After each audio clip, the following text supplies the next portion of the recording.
NHSലേക്ക് ആദ്യമായിട്ട് ഇൻ്റർവ്യൂവിനൊരു മെയിൽ വന്ന സമയത്ത് എന്തോ കിട്ടിയെന്നുള്ള ഭയങ്കര എക്സ്പെക്റ്റേഷൻ ആയിരുന്നു. അങ്ങനെ ആദ്യമായിട്ട് ഇൻ്റർവ്യൂ പോയത് ഇപ്പോഴും ഓർമ്മയുണ്ട്. ഞാൻ വിചാരിച്ചു ഞാൻ തന്നെയാണ് ജോലിക്ക് കയറിയത്. അതൊരു ബാൻഡ് 2 പൊസിഷനായിരുന്നു. പിന്നെ തിരിച്ചു വന്നപ്പോൾ മനസ്സിലായി എനിക്ക് കിട്ടിയില്ല. പിന്നെ ഇങ്ങോട്ട് ഒരു 2-3 മാസത്തേക്ക് എൻ്റെ മെയിലെടുത്ത് തുറന്നു കഴിഞ്ഞാൽ അപ്പോൾ വരും അൺഫോർച്ചുനേറ്റ്ലി. ആദ്യമൊക്കെ ആപ്ലിക്കേഷനായിരുന്നു വന്നുകൊണ്ടിരുന്നതെങ്കിൽ പിന്നെ കുറച്ച് കഴിഞ്ഞപ്പോൾ ആപ്ലിക്കേഷൻ പ്രോസസ്സായി തുടങ്ങി ഇൻ്റർവ്യൂവിനാണ് വന്നുകൊണ്ടിരുന്നത്. അങ്ങനെ ഒരു 2-3 മാസത്തിനുള്ളിലൊരു മാരത്തോൺ പോലെ ഏകദേശം ഞാനൊരു 10-35 ഇൻ്റർവ്യൂ അറ്റൻഡ് ചെയ്തിട്ടുണ്ടാവും. ഇങ്ങനൊരു ഗിന്നസ് റെക്കോർഡ് സ്കോപ്പ് ഉണ്ടെങ്കിൽ ചിലപ്പോൾ ഞാൻ അതിൽ വിന്നറായിരിക്കും. കാരണം ഒരാഴ്ച തന്നെ 7-8 ഇൻ്റർവ്യൂ ഒക്കെ എനിക്ക് മാരത്തോൺ പോലെ വന്നിട്ടുണ്ടായിരുന്നു. അതൊക്കെ അറ്റൻഡ് ചെയ്ത് തോറ്റിട്ടും എനിക്കിപ്പോഴും ഒരു മടിയില്ല കേട്ടോ. പക്ഷെ ഞാനിപ്പോൾ ആപ്ലിക്കേഷൻ ഒന്ന് കുറച്ചു. എന്നാലും ഇനി നമ്മൾ വീണെടുത്തുനിന്ന് പഠിക്കുന്നതാണല്ലോ നമ്മുടെ മെയിൻ. അല്ലെങ്കിൽ എങ്ങനെയാണ് നമ്മൾ അപ്ലൈ ചെയ്ത് മടുക്കുമെന്ന് അവർ വിചാരിക്കും.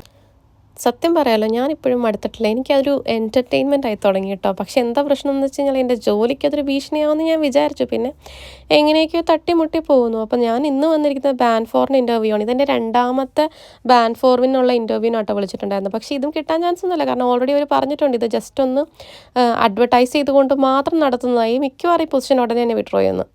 അപ്പോൾ അത്രയേ ഉള്ളൂ ഗൈസ്.